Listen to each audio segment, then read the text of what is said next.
As evidenced by Hollywood's reaction to the 2024 presidential election between Donald Trump and Kamala Harris, politics are now, more than ever, a bitter, divisive affair across the social spectrum. Still, amid the clashes and chatter on either end of the bisect, the mirth that inspired the legendary Walt Disney's original, decades-old vision for a theme park attraction bridging gaps between entertainment and education still endures with magical flair inside Disney World's storied Hall of Presidents.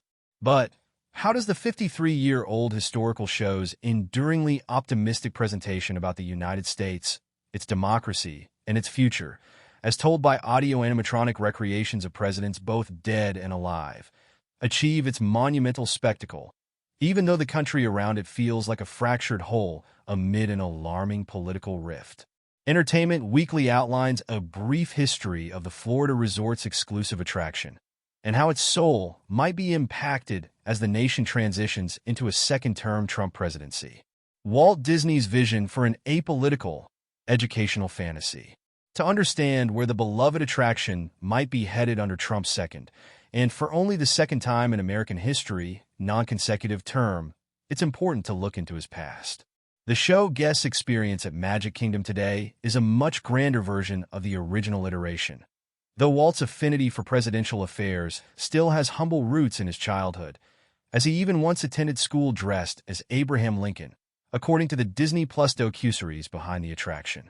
Later, amid the booming success of Disneyland in Anaheim, California, throughout the 1950s and 1960s, he and his brother Roy Disney, who often served as the grounding, business-oriented executor of his siblings' broad, visionary ideas, devised a new attraction to serve as both an educational and entertaining experience for all ages. Inspired by a live show about American presidents at the 1944 World's Fair in Chicago, Walt tapped into deep interest in historical happenings, while Roy instead focused on their pocketbooks, which at the time couldn't support the $4.4 million in development costs required to satisfy Walt's desire to create a show at Disneyland that would unite lifelike, mechanized versions of former U.S. leaders in one place at a new themed area called Liberty Street. Though the Liberty Street project was shelved for being far too expensive to build, Walt employed a small number of designers to work on evolving the park's audio-animatronic technology. The endeavor was all leading up to the 1964-65 World's Fair in New York City, where the Illinois government partnered with Disney to fund the rollout of a lone audio-animatronic figure in the state's pavilion at the expo. The resulting attraction was a live show called Great Moments with Mr. Lincoln, an adaptation of which still operates to this day on Main Street at Disneyland. Walt's dream became a bit of a nightmare, however. While Lincoln's implicit appeal resonated in a progressive city amid developments like the Civil Rights Act of 1964, technical issues rendered the show itself a terrible disaster, according to Disney legend and animator Mark Davis in a clip from behind the attraction. Scholar and author Bill Cotter recalled on the program that the Lincoln figure had a robotic fit during the show's debut, in which he smashed his chair in a kindling. The team fine-tuned the figure over the days ahead, and following its success, Walt and Roy trained their attention on Disney's next big venture, the Florida project, which would eventually open as Walt Disney World in October 1971. Walt, however, wouldn't live to see the opening of the Florida destination, as he died in 1966.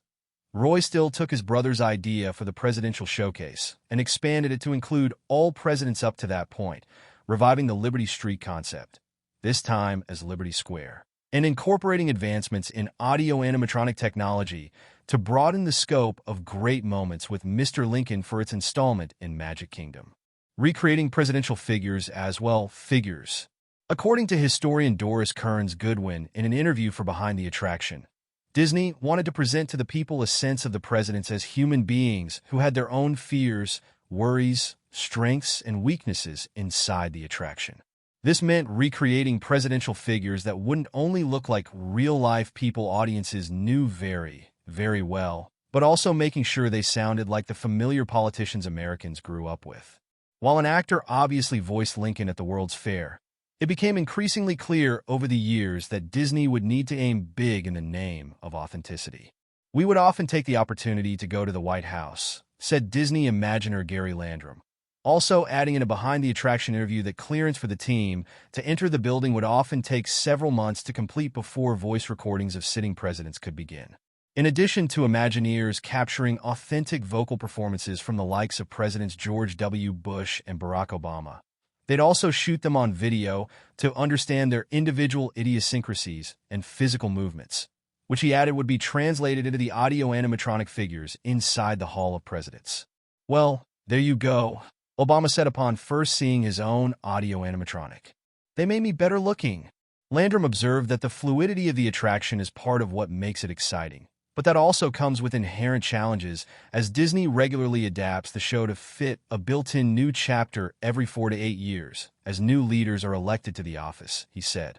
Looking ahead to Trump's second term, and what it could mean for the Hall of Presidents. Retired Imaginer Jim Shull caused a minor stir following the 2024 election, when he shared on X that he felt Disney was at a crossroads when it came to deciding the fate of the Hall of Presidents, which, up to that point, hadn't necessarily been a topic of wide speculation. The Walt Disney Company has a decision to make after the election to keep or close the Hall of Presidents. Shull wrote on the platform alongside a photo that, instead of the Hall of Presidents show building, depicted architecture from Epcot's American Adventure area. There is no good outcome whatever decision the hashtag Magic Kingdom makes. Despite using incorrect imagery, Shull's point isn't entirely ludicrous. Given the increasingly hostile, bitterly divided nature of American politics, the Hall of Presidents show has become an inevitable mini-zone of contention, where park guests often take the opportunity to cheer for their political figures of choice, with Trump's audio animatronic figure often eliciting loud cheers from inside the building. Entertainment Weekly has experienced this phenomenon firsthand, while others responded to Shull's post with stories of their own. It was truly a life-changing moment to be in the room, to hear him talk, and to watch his articulation. Imagineering's Carmen Smith said in Behind the Attraction of observing Obama's recording session. So many people are involved in making this one audio animatronics figure be as perfect as it can be. When our guest is in the theater, he's talking to them. As long as they're not talking back, the Hall of Presidents may hold office at Disney World for the foreseeable future.